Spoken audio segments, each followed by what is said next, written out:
नमस्कार, मैं हूं संजय शर्मा। आप देख रहे हैं 4 PM न्यूज नेटवर्क। बात करके राजनीतिक संपादक हैं केपी मलिक जी। उन्होंने मुझसे बातचीत में एक बड़ा खुलासा किया है। मैं आपको बताऊंगा कि उन्होंने क्या-क्या बातें की और आप हैरान हो जाएंगे। क्या भारतीय जनता पार्टी में अब बगावत की बू आने लगी है? क्या दर्जनों सांसदों ने ये संदेशा भिजवाया कि कहीं ऐसा ना हो विपक्ष मोदी सरकार के खिलाफ अविश्वास प्रस्ताव आए और हम गैर हाजिर हो जाए, मतलब सरकार गिर जाए? चौंक गए ना आप? दरअसल मोदी जी को अब हटाने की मुहिम शुरू हो गई है। चाहे मोहन भागवत हों, चाहे नितिन गडकरी हों, चाहे वसुंधरा राजे हों या फिर योगी आदित्यनाथ, कहीं ना कहीं इनके नाम चर्चाओं में आ रहे हैं। मोहन भागवत चाहते हैं कि 75 साल की उम्र में रिटायर हो। आखिर मार्गदर्शक मंडल में अडवाणी, मुरली मनोहर जोशी गए हैं, तो अब मोदी जी को भी जाना चाहिए। और क्या भागवत इस्तीफा देने जा रहे हैं? बहुत दमदार तरीके से केपी मलिक जी ने मुझसे बातचीत की है। पूरी बातचीत सुनेंगे तो आपको राजनीति के कई सारी खिड़कियां खुलती हुई नजर आएगी। चलते हैं केपी मलिक जी के पास। आपसे रिक्वेस्ट है, चैनल को सब्सक्राइब और ज्वाइन कर लीजिए और सुनिए फिर क्या कह रहे हैं KP Malik. 4 PM news network में बहुत बहुत स्वागत है केपी मलिक जी आपका। आपके भारतीय जनता पार्टी और आरएसएस में बड़ा बढ़िया नेटवर्क है। आप एक बड़े समूह के आप राजनीतिक संपादक हैं, बढ़िया आर्टिकल लिखते हैं। पूरा देश में आपके ट्विटर और आर्टिकल पढ़े जाते हैं। मेरे को एक सवाल समझना था, क्योंकि मुझसे बहुत सारे लोग सवाल पूछते हैं, ब्यूरोक्रेट पूछते हैं, पॉलिटिकल लोग पूछते हैं, पत्रकार पूछते हैं। और लाख टके का सवाल दो हैं। पहला ये कि भारतीय जनता पार्टी का अध्यक्ष कब बनेगा, और दूसरा कौन बनेगा। तो मैंने सोचा कि मलिक साहब से अच्छा कोई जवाब दे नहीं पाएगा, तो इसलिए मैंने आपको परेशान किया। जरा मुझे समझाइए, ये गणित चल क्या रहा है भाजपा में? संजय जी, सबसे पहले तो हमारी आपकी बहुत दिनों बाद मुलाकात हो रही है। 4 PM के जितने भी सुधी दर्शक हैं, मैं सबको नमस्कार करता हूं और आपको भी नमस्कार करता हूं। बात ये है कि ये जो नूरा कुश्ती चल रही है, आपके सामने है। कई सारे लोग कहते हैं कल अध्यक्ष बन जाएगा, 1 हफ्ते में बन जाएगा, 1 महीने में बन जाएगा। बनने को तो बहुत पहले बन जाना चाहिए था। कोई इतना बड़ा काम तो है नहीं है कि पहला और आखिरी अनोखा काम ब्रह्मांड में होने जा रहा है। ये हो क्यों नहीं रहा है, इस बात का गणित सोचने वाली बात है। क्योंकि ये है कि जो ये बनाना चाहते हैं वो आरएसएस नहीं मान रही। जो आरएसएस कह रही है बनाने के लिए, उससे इनकी हालत पतली हो रही है। अब इन्होंने पिछले दिनों एक नया ऑफर दिया था कि हम जो है संजय जोशी जी को एचआरडी मिनिस्टर बना देते हैं और उनको केंद्र में ले लेते हैं। भाई, आप चाहते हैं कि उनको वापस लाया जाए तो उनकी वापसी शानदार होगी और उनको देश का एचआरडी मिनिस्टर बना देंगे। और तमाम जो आपके एजेंडे हैं, तमाम जो चीजें हैं, आप अपना करिए और धर्मेंद्र प्रधान जी को अध्यक्ष बना दीजिए। तो उन्होंने कहा वो तो ठीक है, लेकिन बात तो वहीं रही, फिर अध्यक्ष तो रिमोट ही रहा। तो अध्यक्ष वो नहीं बनेंगे। तो इससे क्या है संजय जी, ये इस तरह की चीजें चल रही हैं। ये नई नई चीज आई है। अगर ये नहीं होती तो अभी तक ये हो जाता कि कम से कम राष्ट्रीय अध्यक्ष जिसको भी बनना था बन चुका होता। इस सगुफे में इन्होंने ये टाइम गुजार दिया और अब मंडे से पार्लियामेंट शुरू हो रही है। हमें लगता था पहले के पार्लियामेंट सेशन से पहले ये सारा मामला हो जाएगा, लेकिन कहीं ना कहीं घबराहट है बहुत ज्यादा। और मामला ऐसा हो गया है कि देखिए, आपको विपक्ष से निपटने का तजुर्बा है, आपको विरोधियों से निपटने का तरीका है, आपको पत्रकारों से निपटना आता है। लेकिन जो अंदर के लोग बैठे हैं, जो संघ की विचारधारा के सांसद हैं, अब उन्होंने बिगुल बजा दिया है। अब मैं एक छोटा सा उदाहरण आपको देता हूं कि एक सांसद हैं जो चौथी या पांचवी बार के सांसद हैं, वो मोहन भागवत जी को कह रहे हैं कि हमारे जो है 40-45 साल संघ में और भारतीय जनता पार्टी में बीत गए हैं। हम चाह के भी अगर हमें ऑफर मिलता है कांग्रेस पार्टी से, समाजवादी पार्टी से या किसी अन्य विरोधी दल से, तो हम तो चाह के भी नहीं जा सकते। और जो क्रांतिकारी लोग आए हैं बाहर से और एक पैर आज भी उनका बाहर रखा हुआ है, उनको आपने फुल फ्लैश ताकत दी हुई है। एक तो ये कारण। दूसरी चीज ये है कि जो आपने ये हीरे मोती जो मंत्री बना रखे हैं, जिसमें 3 की मंत्री जिनका नाम बार बार आता है, हरदीप पुरी जी हैं, देश में ही नहीं पूरी दुनिया में उनके जितना काबिल मिनिस्टर नहीं है, इसलिए उनके पास दो दो बड़े पोर्टफोलियो थे, आजकल तो शायद एक है।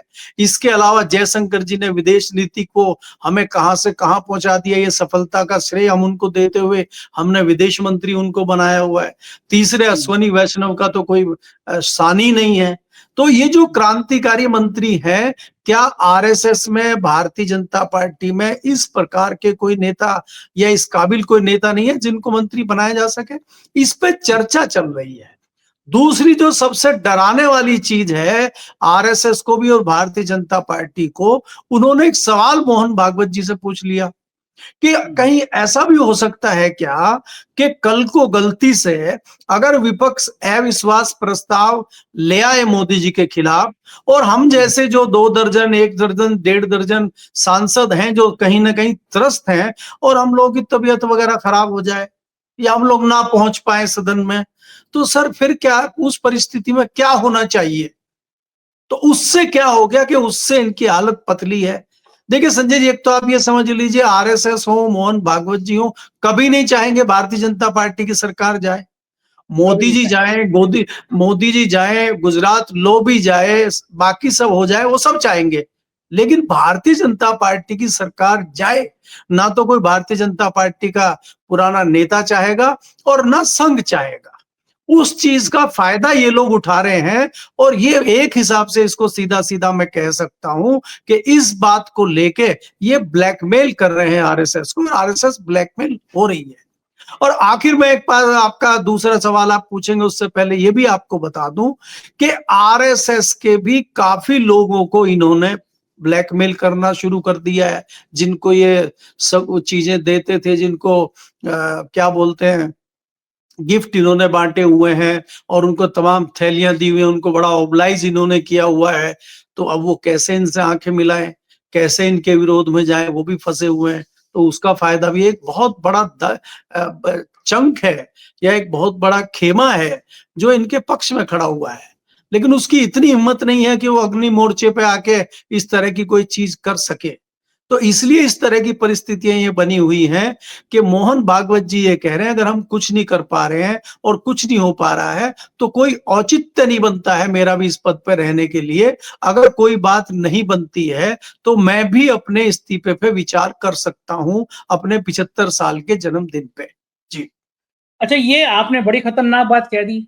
मतलब उन्होंने भागवत जी ने पहले कह दिया कि भाई अगर आप 75 साल की बधाई दे रहे हैं तो मुझे खुश नहीं हो जाना चाहिए, बल्कि मान लेना चाहिए कि अब मेरा काम करने का वक्त खत्म हो गया।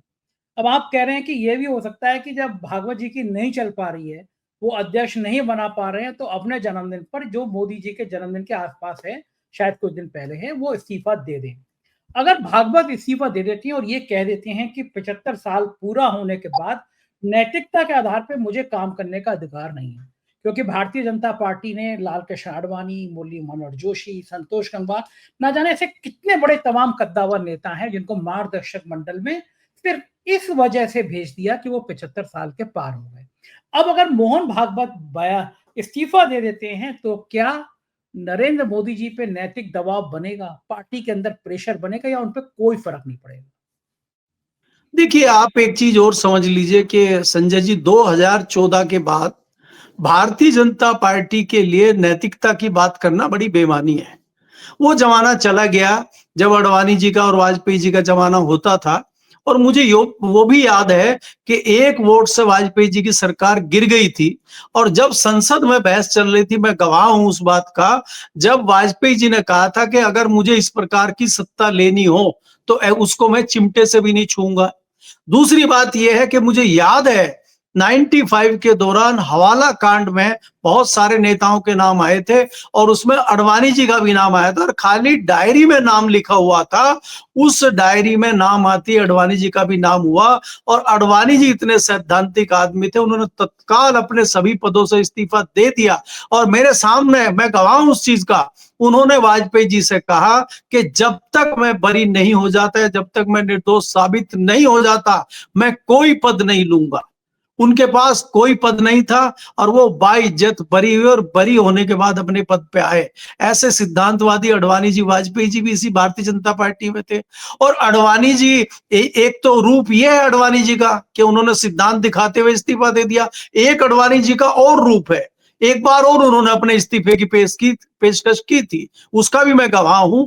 2002 में भारतीय जनता पार्टी का राष्ट्रीय अधिवेशन मेरे ख्याल से मार्च में हुआ था, 12, 13, 14 मार्च गोवा में हुआ था या अप्रैल में था, गोवा में। वहां पे क्या था कि बहुत ज्यादा दबाव वाजपेयी जी पे बना हुआ था, गोधरा कांड हुआ था और कि मोदी जी को हटाया जाए।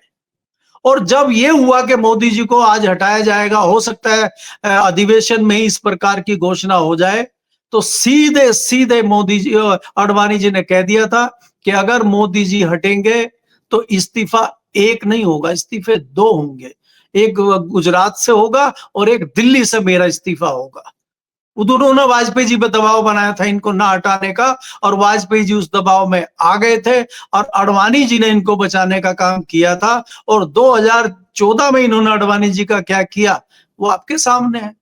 2014 जब संसदीय दल की मीटिंग चल रही थी पार्लियामेंट के सेंट्रल हाउस में, तो हम लोग ऊपर बालकोनी में बैठे हुए थे। और आप सिचुएशन याद करिए कि जब अडवाणी जी ने इस्तीफा दिया तो वो भी बहुत ज्यादा भावुक हो गए थे, और उसके बाद जब लास्ट में मोदी जी ने भाषण दिया तो मोदी जी भी बहुत ज्यादा भावुक हो गए थे, लगभग रोने लगे थे, और इन्होंने पानी पिया और कुछ क्षणों के लिए ये चुप हो गए थे। तो हमारे जो कुलीग लोग बैठे हुए थे उन्होंने बोलना शुरू किया, अरे कहीं ऐसा तो नहीं बहुत ज्यादा भावनाओं में बह के मोदी जी ये कह देंगे भाई अडवाणी जी को पीएम बना देते हैं, चलो भले ही पूरा समय ना बनाए, एक आध महीने के लिए बनाते, उनका इतिहास में नाम आ जाए। तो हमने कहा कि आप भूल जाइए मोदी जी, ये वो वाले मोदी जी नहीं है कि 1 घंटे के लिए भी अडवाणी जी को बना दें। और उसके बाद की परिस्थितियां तो आपके सामने है, आप देख रहे हैं क्या हाल है, वही अडवाणी जी हैं और वही मोदी जी हैं। जी। तो अब ये माना जाए कि 75वां साल आएगा और बीत जाएगा, लेकिन क्या आपको लगता है कि पार्टी में जिस तरह पिछले दिनों बयान आए, गडकरी जी का बयान आया, मोहन भागवत का बयान आया, पार्टी के अंदर क्या कोई ऐसा दल, ऐसा वर्ग, ऐसे सांसद हैं जो विद्रोह की स्थिति में आ सकते हैं? कह सकते हैं कि नहीं आपने 75 साल तय किया है, अब आप रिटायर हो जाइए। क्या पार्टी के अंदर से ऐसी आवाजें उठ सकती हैं? देखिए संजय जी, पार्टी के आवाज अंदर से ऐसी आवाज उठ सकती है नहीं, उठ रही हैं, वो आपके कानों तक नहीं पहुंच पा रही है। आपको मानना होगा कि जिन अंग्रेजों ने लगभग 200 साल तक हिंदुस्तान पर राज किया, कोई नहीं सोच सकता था कि उनके खिलाफ आवाज उठेंगी और वो इतनी आसानी से भाग जाएंगे, क्योंकि उनका रुतबा इस तरह से बना हुआ था कि कोई मानने को तैयार ही नहीं था। आज भी लोगों को विश्वास नहीं हो रहा है, लेकिन हम जैसे लोगों को हालत देख के ये विश्वास है कि ये जिस प्रकार से आए थे बहुत तेजी से, ये उससे 4 गुना तेजी से भागेंगे और लोगों को विश्वास ही नहीं आएगा। अभी भी बहुत सारे अंधभक्त हैं जिनको विश्वास ही नहीं हो रहा है, जो आंखें बंद कर ले रहे हैं सारी चीजों को देख के। आज क्या हो रहा है बिहार में, आज क्या हो रहा है दूसरे राज्यों में, आपके उत्तर प्रदेश में क्या हो रहा है, क्या दिखता नहीं है लोगों को? 2024 में आपको याद होगा, मैंने आप ही के चैनल पे एक किस्सा कहानी भी सुनाई थी कि गुजरात का एक शेर उत्तर प्रदेश में पहुंचा और वो कुएं में गिर गया, और कुएं में वहां टहलते हुए एक बाबा आए, वो कह रहे बाबा मुझे निकालो कुएं में से, नहीं तो मैं डूब के मर जाऊंगा। बाबा ने कहा मानवता के नाते तो बनता है कि भाई बचाया जाए किसी जीव को, नहीं तो ये तो डूब के मर जाएगा। तो बाबा को ये लगा अगर मैं इसको निकालूंगा तो ये मुझे खा जाएगा, बब्बर शेर है, तो क्या करें? तो 80 डंडों की सीढ़ी चाहिए थी उसको निकालने के लिए, लेकिन बाबा ने 40 डंडों की सीढ़ी कुएं में डाल दी कि इसकी जान भी बच जाए और मेरी बच जाए, दोनों की बच जाए। और बाबा ने वो 80 डंडों की जो सीढ़ी नहीं बनाई थी, 40 की थी, वो 40 डंडों पर भी नहीं चढ़ पाए शेर, शेर तो 40 से भी नीचे रह गए। और जब हम कहते थे कि 40 से एक सीट ऊपर नहीं आएगी भाजपा की यूपी में, लोग हमें कहते थे मूर्ख हैं ये दलाल है कांग्रेस के। और आज बताइए, और 10 सीटें इसमें वेस्टर्न यूपी की और उधर की सेटिंग वाली सीटें हैं। आप मेरठ की बात करिए, आप अमरोहा की बात करिए, आप मथुरा की बात करिए, आप फतेहपुर सीकरी की बात करिए। अगर विपक्ष कुछ अच्छे कैंडिडेट यहां दे देता तो भारतीय जनता पार्टी की 10 सीटें और उत्तर प्रदेश में कम करके गणना आप कीजिए आप। तो इसलिए मैं कह रहा हूं कि किसी को विश्वास नहीं था, लेकिन हुआ। तो यहां भी ऐसा ही होगा। और वो कब होगा, वो कल सुबह हो जाएगा, या 1 महीने बाद होगा, या 4 महीने बाद होगा, वो कभी भी हो सकता है। कब होगा इसकी तारीख तो किसी के पास है नहीं। लेकिन संजय जी ये निश्चित मान लीजिए कि अंदर से आवाजें उठनी शुरू हो गई हैं। संजय जोशी जी में इतना जोश आज तक तो आया नहीं 2008 के बाद। पिछले कुछ दिनों से क्यों आ रहा है? गडकरी जी में एकाएक कहां से चार्जिंग हो गई? वसुंधरा जी क्यों बोलने लगी कि राजनीतिक मौसम कभी भी बदल जाता है? आवाजें कहां से आ रही हैं ये? तो इसलिए मैं आपको कह रहा हूं कि ये जो आवाजें उठ रही हैं, अभी अंदर से भी कई सारी आवाजें उठेंगी। पार्टी में सिद्धांतवादी लोग असली हैं जो अंदर बैठे हुए हैं। मैंने आपको कहा जो 2 दर्जन 3 दर्जन सांसद हैं जो कहीं ना कहीं इस बात को उठा रहे हैं, वो उस तरह के सांसद नहीं है कि बाहर जाके बोले, वो घर में अपना मामला निपटाना चाह रहे हैं। मोहन भागवत जी के जो इस्तीफे की बात मैं कर रहा हूं 75 साल में, अगर ये सारी परिस्थितियां बंद हो जाती हैं, कुछ नहीं कर पा रहे हैं, वो उनके हाथ पैर जाम हो जाते हैं, तो वो कहते हैं भाई ठीक है, कर लो जो करना है। एक बुजुर्ग जब घर में हमारे हो जाता है, लड़का जवान हो जाता है और नहीं किसी बात को सुन रहा है, तो बुजुर्ग कह देता है भाई ठीक है, तू कर जो करना है तुझे। तो ये स्थिति इस तरह की बनती हुई दिखाई दे रही है। और इन परिस्थितियों में जब मोहन भागवत जी इस्तीफा दे देंगे तो इनके ऊपर बहुत दबाव बन जाएगा, क्योंकि ये खुद देने वाले हैं नहीं। अगर ये देंगे तो इनको ये भी पता है कि देने के बाद क्या होगा। खतरा जो है खाली देने से भी तो नहीं टल रहा ना, देने के बाद तो और कई खतरे जो है सिर उठा के खड़े हो जाएंगे। तो उनका समाधान कैसे किया जाए, उनसे कैसे बचा जाए, इसकी उठापटक चल रही है। और संजय जी आप देखिए ना, 2024 के लोकसभा के चुनाव के बाद क्या वो चमक दमक, क्या वो जबान में और भाषणों में जो इनके आपको चीजें दिखाई देती थी, वो 24 के बाद दिख रही है क्या आपको? मोदी जी का चेहरा आप देखिए, अमित शाह जी का चेहरा देखिए, पार्टी के किसी मंत्री का चेहरा देखिए, जो धमक हम तो रोज देख रहे हैं दिल्ली में। हम तो रोज मंत्रियों से मिलते हैं, ब्यूरोक्रेट से मिलते हैं। और मैं आपको एक अंदर की और चीज बता देता हूँ, कई सारे ब्यूरोक्रेट ऐसे हैं जिन्होंने बात मानना बंद कर दिया है। आप ऑफ द रिकॉर्ड मेरे से पूछोगे, नाम भी बता दूंगा। उन्होंने मानना बंद कर दिया है, अब वो सुन ही नहीं रहे हैं। करेंगे क्या करेंगे? आप हटा दीजिए। अरे भाई ट्रांसफर कर देंगे ना आप, ये फांसी तो लगाएंगे नहीं। कई अधिकारियों ने सुनना बंद कर दिया है। और ये चुनाव आयुक्त भी इसलिए सुन रहे हैं कि इनका आखिरी दौर चल रहा है। और बिहार में आपको परिस्थितियां यही दिखेंगी। चुनाव आयोग कुछ नहीं बिगाड़ पाएगा, वो बिहार है, महाराष्ट्र नहीं है वो। और परिस्थितियां बदल चुकी हैं 2024 के बाद। जिस प्रकार से देश में परिस्थितियां बदली हैं, अब मुझे नहीं लगता चुनाव आयोग भी कुछ कर पाएगा। जी बिल्कुल ठीक कह रहे हैं मलिक साहब। इस बीच में एक सांसद हैं भारतीय जनता पार्टी के, जिनको डिग्री दुबे कहते हैं। वो मंत्री बनने के लिए बड़े बेताब हैं। मतलब वो हर काम ऐसा करते हैं कि जितना भक्ति भाव दिखा सके मोदी जी के लिए, शाह साहब के लिए दिखा दें। उनका एक बयान आया कि अगर मोदी जी ही 29 के हमारे प्रधानमंत्री पद के दावेदार होंगे और मोदी जी नहीं होते तो 150 सीटें भी नहीं आती बीजेपी की। यानी संघ की ताकत, भारतीय जनता पार्टी के कार्यकर्ताओं की ताकत, इतने विधायक, इतने सांसद, इतने संगठन के लोग सब बेकार हैं। अगर मोदी जी नहीं होते तो 150 सीटें भी नहीं आती। ये निशिकांत दुबे भारतीय जनता पार्टी के सांसद का कहना है। ये बयान मोहन भागवत को कैसा लग रहा होगा, क्योंकि जेपी नड्डा ने कहा था 2024 के चुनाव से पहले कि अब हमें संघ की जरूरत नहीं है, और उसी क्रम में निशिकांत दुबे ने कह दिया कि मोदी है तो मुमकिन है, वरना तो हम 150 पे ही रुक गए होते। ये इस बयान का मतलब क्या है ऐसे दौर में जब मोदी के इस्तीफे की बात हो रही है, मोदी जी के रिटायरमेंट की बात हो रही है? इस बीच में निशिकांत दुबे कह रहे हैं कि मोदी की वजह से सीटें आई, वरना 150 रह जाते हैं। देखिए संजय जी, कई बार क्या होता है आपके चैनल पे, जो बात आपको नहीं कहनी होती तो आपके जो सबसे जूनियर एंकर हैं आप उनको कह देते हैं कि इस पे एक बनाओ जरा और लगा दो। तो ये बात मोदी जी तो अपने मुंह से कहेंगे नहीं कि भाई मेरे रहते हुए इतनी सीटें आ जाएंगी। ना राजनाथ जी कहेंगे, ना कोई दूसरे लोग कहेंगे। तो कितने, अगर आप पार्लियामेंट में कभी चक्कर लगाए तो 1000 सांसद घूमते हैं वहां, 1000। 400 450 तो लोकसभा के हो गए, राज्यसभा के भी हो गए, कुछ पूर्व सांसद भी आ जाते हैं। तो 1000 में से एक है दुबे जी, और वो ये बयान दे रहे हैं। उस बयान का क्या मतलब है? बयान तो यहाँ जुमलेबाजी में बदल जाता है इनके यहाँ। जब आप अगर कल को हम पलट के पूछ ले दुबे जी से कि आप तो ये कह रहे थे, ये तो हुआ नहीं, तो बोला वो तो जुमला था, सियासी जुमला था। चुनावी जुमला था। आपने सुना नहीं क्या? सीरियस प्रधानमंत्री मोदी जी की वो बाइट रिकॉर्ड है, जब उन्होंने कहा था कि हमारी सरकार आएगी तो हम पूरा काला धन वापस लाएंगे, एक एक को पकड़ के यहाँ जेल में डालेंगे और 10-15 हजार तो यूं ही मिल जाएगा सबको। अब कुछ हुआ क्या? उल्टा चला गया। आप एक खबर बनवाइए, इस पे एक पैकेज बनवाइए कि उस टाइम पे 2014 से पहले कितना धन देश का बाहर था, कितना काला धन था स्विस बैंक में, आज कितना हो गया। खबर छपी है, भास्कर में भी छपी है हमारे, कि कितना कितने गुना काला धन बदल गया है। तो आप क्या कर रहे हैं? तो आपके कोई कहने का मतलब है? आप तो कह रहे थे 35 रुपए पेट्रोल होना चाहिए, 60 बेच रही है कांग्रेस। आप तो 100 रुपए से उसको हिलने ही नहीं दे रहे।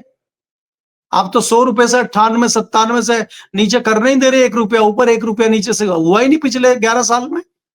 तो क्या हुआ उस पेट्रोल का? आपके वायदों का क्या हुआ?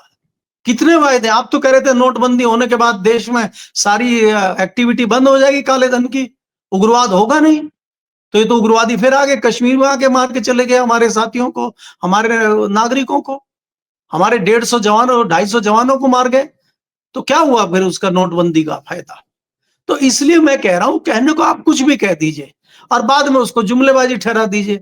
तो यहाँ पे किसी सांसद का, जब मंत्री का धेल्ला नहीं उठ रहा, गृह मंत्री का नहीं उठ रहा, तो ऐसे में सांसद के किसी बयान को बहुत ज्यादा तवज्जो देना मुझे लगता है औचित्य नहीं है इसका कुछ।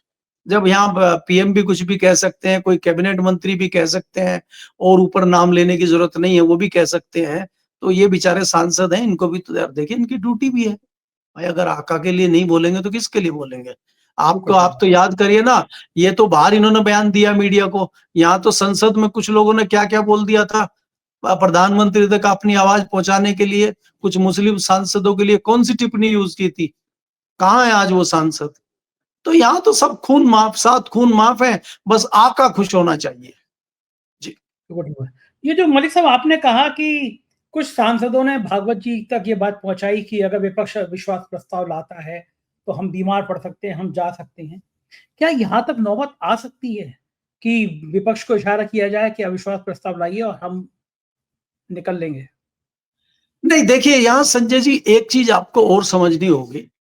विपक्ष में अगर आप बात करेंगे, मुख्य विपक्षी दल आज कांग्रेस है और कांग्रेस इस मूड में कतई नहीं है कि सरकार बनाई जाए या सरकार गिराई जाए। ये मैं दावे के साथ कह सकता हूं आपको। जिस दिन राहुल गांधी चालेंगे इस सरकार को गिरा देंगे। क्या बात कर रहे हैं? आपको याद रखना चाहिए कि नीतीश कुमार 1 हफ्ते तक वेट करते रहे थे राहुल गांधी के फोन का, और वो वापस आना चाहते थे गठबंधन में। और उन्होंने, राहुल गांधी ने ये कह दिया था कि जो लोग गठबंधन को छोड़ के चले गए हैं, मैं नहीं चाहता कि उनकी वापसी, और मैं तो कतई फोन नहीं करूंगा। जबकि कांग्रेस के 80% लोग चाहते थे कि राहुल जी फोन करें और वापस उनको लाया जाए। और आपको याद होगा, भारतीय जनता पार्टी के बिहार के कई नेता नीतीश कुमार जी के घर के बाहर खड़े हुए थे, उनसे नहीं मिल रहे थे। तो इसलिए मैं आपको कहना चाह रहा हूं कि एक नीतीश हो, चाहे चंद्रबाबू नायडू अगर चले जाएं, नीतीश बने रहे, चलिए चंद्रबाबू नायडू अगर चले जाएं तो फिर क्या होगा? तो मैं इसलिए कह रहा हूं कि वो इंटरेस्ट बिल्कुल नहीं ले रहे हैं। और एक आपको अभी तीसरी बार ये घटना होगी देश में, जैसे पहले चौधरी चरण सिंह को कुछ टाइम के लिए बना के हथियार को यूज किया गया था इंदिरा गांधी द्वारा, और मुझे सारा किस्सा पता है क्योंकि चौधरी चरण सिंह, अजीत सिंह से तो हम बखूबी हर चीज से वाकिफ हैं। उसके बाद में वही चीज राजीव गांधी ने चंद्रशेखर के टाइम पे की थी, हालांकि राजीव गांधी की तो उस समय मृत्यु हो गई थी। तो आज परिस्थितियां ये है कि अंतिम दौर में कुछ समय के लिए कांग्रेस ये रणनीति बना सकती है कि कल को कह दे, चाहे वो चंद्रबाबू नायडू हो, चाहे कोई दूसरी पार्टी हो, चाहे किसी तीसरे देवगौड़ा जैसे आदमी को प्रधानमंत्री बना दे, और कुछ महीने, 6 महीने, 8 महीने, साल भर चला के सरकार गिरा दे और फिर देश में चुनाव हो। कोई मेहनत करने की जरूरत कांग्रेस को नहीं पड़ेगी, मैं बता दूं आपको। जैसे हालात आप देख रहे हैं, आप यूपी से बिलोंग करते हैं, लखनऊ से, मैं बहुत अच्छे तरीके से उत्तर प्रदेश को समझता हूं। क्या ऐसा कोई बहुत बड़ा काम समाजवादी पार्टी ने उत्तर प्रदेश में कर दिया था कि उसका नतीजे बम बम आ गए लोकसभा में? वो समाजवादी पार्टी के नतीजे नहीं है, वो भारतीय जनता पार्टी को हराने के नतीजे हैं लोगों के। लोगों ने भारतीय जनता पार्टी को हराया और जो सामने मजबूत कैंडिडेट दिखा उसको जिता दिया। उससे फायदा मिला। तो यही सिचुएशन में देखता हूं देश में कि भारतीय जनता पार्टी के कैंडिडेट को हराने के लिए देश के कई राज्यों में आपको कांग्रेस को सामने कैंडिडेट दिखेगा, कांग्रेस को बड़ा फायदा मिलेगा। और आपके उत्तर प्रदेश में भी कांग्रेस की सीटें बढ़ेंगी, आप ये मान लीजिए। चाहे वो बिहार हो, राष्ट्रीय पार्टी है। आप राजस्थान जैसी जगह में देख लीजिए, इस हालत में भी जो है वहां पे आधा भारतीय जनता पार्टी को आधा कर दिया। वो तो आप सारी परिस्थितियां जानते हैं, चाहे वो मध्य प्रदेश हो चाहे दूसरे राज्य हो। अगर वहां गणित नहीं बदला होता और कांग्रेस के लोग जो अंदर जो स्लीपर सेल जिसको कहते हैं वो नहीं होते, तो आज मध्य प्रदेश में भी हालात दूसरे होते। तो आप ये अगर परिस्थिति देख रहे हैं कि आने वाले साल में, 1.5 साल में, 6 महीने में इस तरह की परिस्थितियां बनती है और कांग्रेस अपना प्रधानमंत्री बिल्कुल नहीं बनाएगी, तो इस तरह की भी चीजें देश में हो सकती हैं। जी बिल्कुल ठीक कह रहे हैं मलिक साहब, आपसे बात करके बहुत सारी नई बातें सामने आ जाती हैं, मुझे बहुत अच्छा लगता है। बहुत बहुत शुक्रिया। आप बाहर हैं तब भी आपने समय दिया, थैंक यू। तो ये थे KP Malik ji, senior journalist हैं और बहुत खुल के, बहुत बेबाक तरीके से सारी बात की।